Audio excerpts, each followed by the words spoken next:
ಜನಶ್ರೀ ನ್ಯೂಸ್ಗೆ ಸ್ವಾಗತ. ನಾನು ಭುವನ. ಮೊದಲಿಗೆ ಈ ಕ್ಷಣದ ಬ್ರೇಕಿಂಗ್ ಅನ್ನ ನೋಡ್ತಾ ಹೋಗೋಣ. ಇದು ಜನಶ್ರೀ ನ್ಯೂಸ್ ನ ಬಿಗ್ ಇಂಪ್ಯಾಕ್ಟ್ ಅಂತಾನೆ ಹೇಳ್ಬೋದು. ಹಿಂದೆ ಒಂದು ಸುದ್ದಿಯನ್ನ ಬಿತ್ತರಿಸಿದ್ವಿ. ಇದು ಜನಶ್ರೀ ನ್ಯೂಸ್ ನ ಬಿಗ್ ಇಂಪ್ಯಾಕ್ಟ್.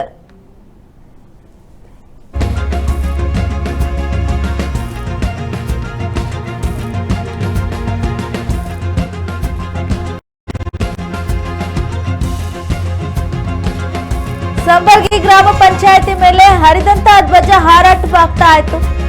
ರಾಷ್ಟ್ರೀಯ ಧ್ವಜಕ್ಕೆ ಅಗೌರವ ಏನು ಸಲ್ಲಿಸಿದಂತ ಅಧಿಕಾರಿಗಳೇನಿದ್ರು ಅವರನ್ನ ಸಸ್ಪೆಂಡ್ ಮಾಡಿದ್ದಾರೆ. ಇದು ಜನಶ್ರೀ ನ್ಯೂಸ್ ನ ಬಿಗ್ ಇಂಪ್ಯಾಕ್ಟ್. ಇದು ಈ ಕುರಿತಂತೆ ಈ ಹಿಂದೆ ಜನಶ್ರೀ ನ್ಯೂಸ್ ವರದಿಯನ್ನ ಪ್ರಸಾರ ಮಾಡಿದ್ವಿ, ವರದಿಯನ್ನ ಬಿತ್ತರಿಸಿದ್ವಿ. ಸುದ್ದಿ ಬಳಿಕ ಇದೀಗ ಪಂಚಾಯತ್ ರಾಜ್ ಇಲಾಖೆಯವರು ಎಚ್ಚೆತ್ತುಕೊಂಡು ಧ್ವಜಾರೋಹಣ ನೆರವೇರಿಸ್ತಾ ಇದ್ದಂತ ಸಿಬ್ಬಂದಿ ಏನಿದ್ರು ಅವರನ್ನ ಅಮಾನತು ಮಾಡಿದ್ದಾರೆ. 1 ತಿಂಗಳ ಅಮಾನತು ಮಾಡಿ ಆದೇಶವನ್ನ ಹೊರಹಾಕಿದ್ದಾರೆ. ಧ್ವಜಾರೋಹಣವನ್ನ ನೆರವೇರಿಸ್ತಾ ಇದ್ದಂತ ಸಿಬ್ಬಂದಿ ಅಮಾನತಾಗಿದೆ. 1 ತಿಂಗಳ ಅಮಾನತು ಮಾಡುವಂತೆ ಆದೇಶವನ್ನ ನೀಡಿದ್ದಾರೆ.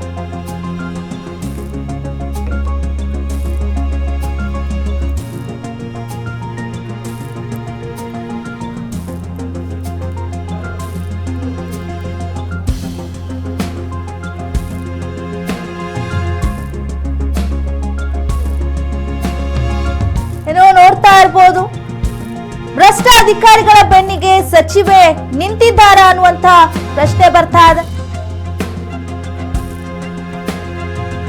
ಆ ಪಂಚಾಯತಿ ಒಳಗೆ ಧ್ವಜ ಈ ಸಂಬರ್ಗಿ ಪಂಚಾಯತಿಯಲ್ಲಿ ಹರಿದ ಧ್ವಜಾರೋಹಣ ಮಾಡ್ಯಾರ ಅಂಥೇಳಿ ಇರುವಂಥ ಕಂಪ್ಲೇಂಟ್ ಮೇಲೆ ಪಿ ಡಿ ಒಗೆ ಶೋಕಾಸ್ ನೋಟಿಸ್ ಕೊಟ್ಟಿತ್ತು. ಶೋಕಾಸ್ ನೋಟಿಸ್ ಕೊಟ್ಟಾಗಿ ಪಂಚಾಯತ್ ಅಭಿವೃದ್ಧಿ ಅಧಿಕಾರಿ ಏನು ಪಂಚಾಯತಿ ವ್ಯಾಪ್ತಿಯೊಳಗೆ ಆ ಪಂಚಾಯತಿ ಒಳಗೆ ಧ್ವಜಾರೋಹಣ ಮಾಡೋದು ಮತ್ತು ಅವರೋಹಣ ಮಾಡೋಕೆ ಒಬ್ಬರು ಸಿಬ್ಬಂದಿ ನೇಮಕ ಮಾಡಿರ್ತಾರೆ.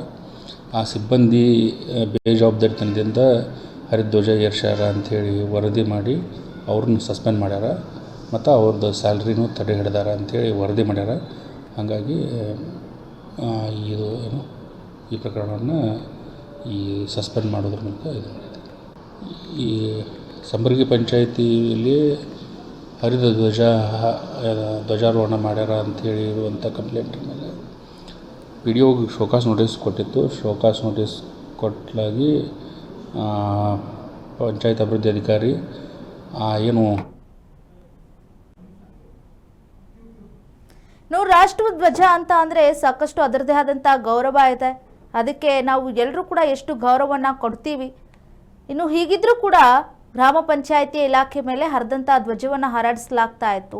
ಯಾವಾಗ ಈ ಬಗ್ಗೆ ನಾವು ಸುದ್ದಿಯನ್ನ ಮಾಡ್ತೀವಿ, ಗ್ರಾಮ ಪಂಚಾಯಿತಿ ಅಂದರೆ ಸಂಬರ್ಗಿ ಗ್ರಾಮ ಪಂಚಾಯಿತಿ ಮೇಲೆ ಹರಿದಂಥ ಧ್ವಜ ಹಾರಾಟ ಆಗುತ್ತೆ ಅನ್ನುವಂಥ ಏನು ಸುದ್ದಿ ಮಾಡ್ತೀವಿ, ಆ ಸುದ್ದಿಗೆ ಇದೀಗ ಸದ್ಯಕ್ಕೆ ದೊಡ್ಡ ಇಂಪ್ಯಾಕ್ಟ್ ಸಿಕ್ಕಿದೆ ಅಂತಾನೆ ಹೇಳ್ಬೋದು. ಇದು ಜನಶ್ರೀ ನ್ಯೂಸ್ನ ಬಿಗ್ ಇಂಪ್ಯಾಕ್ಟ್. ಸಂಬರ್ಗಿ ಗ್ರಾಮ ಪಂಚಾಯಿತಿ ಮೇಲೆ ಹರಿದಂಥ ಧ್ವಜ ಹಾರಾಟ ಬಯನ ಆಗ್ತಾ ಇತ್ತು. ಆ ಬಳಿಕ ರಾಷ್ಟ್ರೀಯ ಧ್ವಜಕ್ಕೆ ಅಗೌರವವನ್ನ ಸಲ್ಲಿಸಿದ್ದಾರೆ ಎಂಬ ಕಾರಣಕ್ಕೆ ಇದೀಗ ಆ ಸಿಬ್ಬಂದಿಯನ್ನ ಸಸ್ಪೆಂಡ್ ಮಾಡಲಾಗಿದೆ.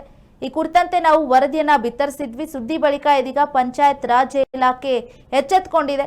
ಅಲ್ಲಿನ ಅಧಿಕಾರಿಗಳು ಈ ಬಗ್ಗೆ ಸುದ್ದಿಯನ್ನ ಬಿತ್ತರಿಸ್ತಾ ಇರುವಂತಹ ನಿಟ್ಟಿನಲ್ಲಿ ಅದನ್ನ ನೋಡಿದ ಬಳಿಕ ಎಚ್ಚೆತ್ತುಕೊಂಡಿದ್ದಾರೆ. ಹಾಗಾಗಿ ಧ್ವಜಾರೋಹಣವನ್ನ ಯಾರು ಮಾಡ್ತಾ ಇದ್ರು, ಸಿಬ್ಬಂದಿಯನ್ನ ನೇಮಿಸಿದ್ರು, ಅಲ್ಲಿ ಧ್ವಜಾರೋಹಣಕ್ಕಾಗಿ ಸಿಬ್ಬಂದಿಯನ್ನ ನೇಮಿಸಿರ್ತಾರೆ. ಅಂದರೆ ಆ ಕೆಲಸವನ್ನ ಮಾಡೋದಕ್ಕೆ ಒಬ್ಬ ಸಿಬ್ಬಂದಿಯನ್ನ ಇಟ್ಕೊಂಡಿರ್ತಾರೆ. ಧ್ವಜವನ್ನ ಸ್ವಚ್ಛಗೊಳಿಸುವ ನಿಟ್ಟಿನಲ್ಲಿ ಆಗಿರ್ಬೋದು ಅಥವಾ ಅದನ್ನ ತೆಗೆದುಹಾಕೋ ನಿಟ್ಟಿನಲ್ಲಿ ಆಗಿರ್ಬೋದು, ಮತ್ತೆ ಅದನ್ನ ಇಳಿಸುವಾಗಲೂ ಕೂಡ ಅದರದೇ ಆದಂಥ ಒಂದಿಷ್ಟು ನಿಯಮಗಳಿರುತ್ತೆ. ಹಾಗಾಗಿ ಈ ರೀತಿಯಾಗಿ ಧ್ವಜ ಹರಿದ್ರೂ ಕೂಡ ಗಮನ ಹರಿಸಿಲ್ಲ ಅನ್ನುವಂಥ ನಿಟ್ಟಿನಲ್ಲಿ ಸಿಬ್ಬಂದಿಯನ್ನ ತರಾಟೆಗೆ ತೆಗೆದುಕೊಂಡು ಈಗ 1 ತಿಂಗಳ ಕಾಲ ಅಮಾನತು ಮಾಡಿ ಆದೇಶವನ್ನ ಹೊರಡಿಸಲಾಗ್ತಾ.